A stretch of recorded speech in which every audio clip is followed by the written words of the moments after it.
بسم الله الرحمن الرحيم. إذا جاءك المنافقون قالوا نشهد إنك لرسول الله والله يعلم إنك لرسوله والله يشهد إن المنافقين لكاذبون. اتخذوا أيمانهم جنة فصدوا عن سبيل الله إنهم ساء ما كانوا يعملون. ذلك بأنهم آمنوا ثم كفروا فطبع على قلوبهم فهم لا يفقهون. وإذا رأيتهم تعجبك أجسامهم وإن يقولوا تسمع لقولهم كأنهم خشب مسندة يحسبون كل صيحة عليهم هم العدو فاحذرهم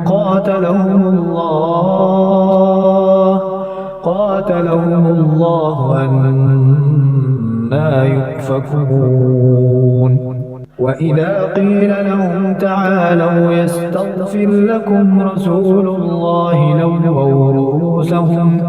لووا رؤوسهم ورأيتهم يصدون وهم مستكبرون.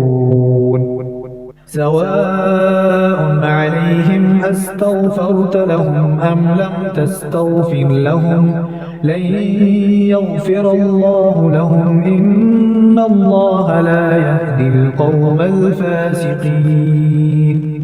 هم الذين يقولون لا تنفقوا على من عند رسول الله حتى ينفضوا ولله خزائن السماوات والأرض ولكن المنافقين لا يفقهون.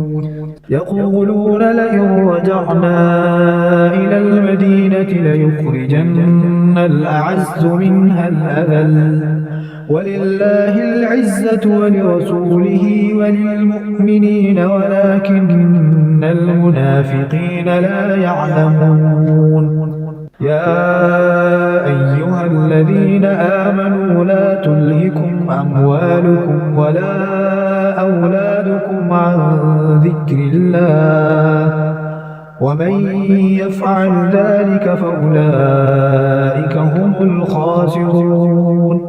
وأنفقوا مما رزقناكم من قبل أن يأتي أحدكم الموت فيقول رب لولا أخرتني إلى أجل قريب فأصدق وأكن من الصالحين ولن يؤخر الله نفسا إذا جاء أجلها والله خبير بما